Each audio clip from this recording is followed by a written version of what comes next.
राजस्थान की धरती, जहां रेत का हर कण वीरों की गाथा सुनाता है, उसी धरती पर जन्म हुआ एक ऐसे योद्धा का जिसने कभी अपने स्वाभिमान के सामने किसी भी ताकत के आगे सिर नहीं झुकाया। उनका नाम था महाराणा प्रताप।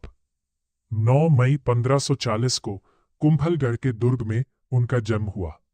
बचपन से ही प्रताप साहसी, निडर और न्यायप्रिय थे। तलवार चलाना, घुड़सवारी और युद्ध कला उनके लिए केवल अभ्यास नहीं, बल्कि मातृभूमि की रक्षा का संकल्प था।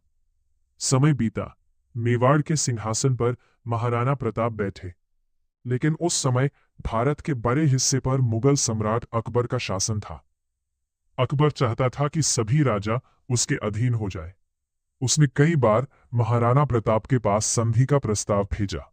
दरबार में संदेश पढ़कर सुनाया गया। संदेशवाहक बोला, यदि आप अकबर की अधीनता स्वीकार कर लें तो आपको सम्मान, धन और वैभव मिलेगा। पूरा दरबार शांत था। सभी की निगाहें महाराणा प्रताप पर थीं। महाराणा प्रताप दृढ़ आवाज में बोले, राजपूत का सिर कट सकता है, लेकिन झुक नहीं सकता। मेवाड़ की स्वतंत्रता मेरे लिए किसी भी दौलत से बढ़कर है। यही शब्द इतिहास में अमर हो गए। 1576 में हल्दी घाटी का युद्ध हुआ। एक ओर विशाल मुगल सेना थी, दूसरी ओर कम सैनिकों के साथ महाराणा प्रताप। लेकिन उनके सैनिकों के दिल में मातृभूमि के लिए मर मिटने का जुनून था। युद्ध भूमि में महाराणा प्रताप अपने प्रिय घोड़े चेतक पर सवार होकर दुश्मनों पर टूट पड़े। चेतक बिजली की गति से दौड़ रहा था। तलवारों की टकराहट, रणभेरी की आवाज और वीरों की गर्जना से पूरा मैदान गूंज उठा। युद्ध के दौरान चेतक गंभीर रूप से घायल हो गया। फिर भी उसने अपने स्वामी को सुरक्षित स्थान तक पहुंचाया।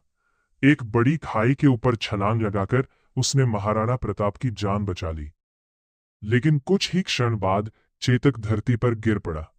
महाराणा प्रताप उसके पास बैठे और भावुक होकर बोले, आज मैंने केवल अपना घोड़ा नहीं, अपना सबसे सच्चा साथी खो दिया।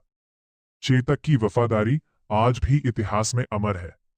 युद्ध के बाद महाराणा प्रताप ने हार नहीं मानी। उन्हें जंगलों में रहना पड़ा। कई बार ऐसा समय आया जब उनके परिवार को घास की रोटी खानी पड़ी, लेकिन उन्होंने कभी आत्मसम्मान नहीं छोड़ा। एक दिन उनकी छोटी बेटी भूख से रो रही थी। बड़ी कठिनाई से घास की रोटी बनाई गई। तभी एक जंगली जानवर वह रोटी भी उठा ले गया। यह दृश्य देखकर महाराणा प्रताप की आंखें नम हो गई। लेकिन अगले ही पल उन्होंने स्वयं को संभाला और कहा, कठिन समय हमेशा नहीं रहता, लेकिन हिम्मत रखने वाले हमेशा इतिहास बनाते हैं। यही उनका सबसे बड़ा बल था। कुछ समय बाद देशभक्त भामाशाह ने अपनी पूरी संपत्ति महाराणा प्रताप को समर्पित कर दी।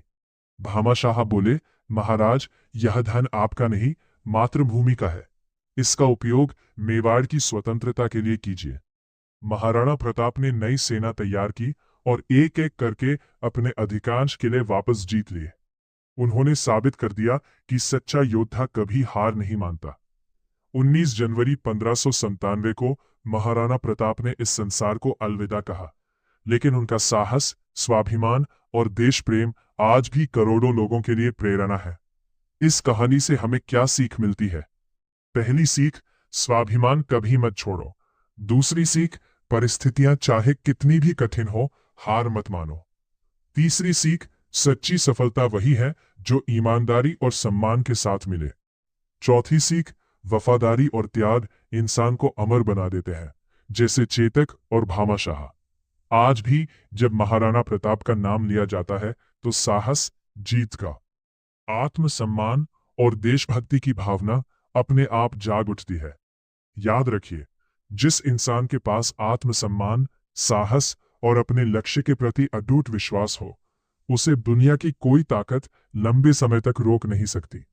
यही थी महाराणा प्रताप की अमर गाथा।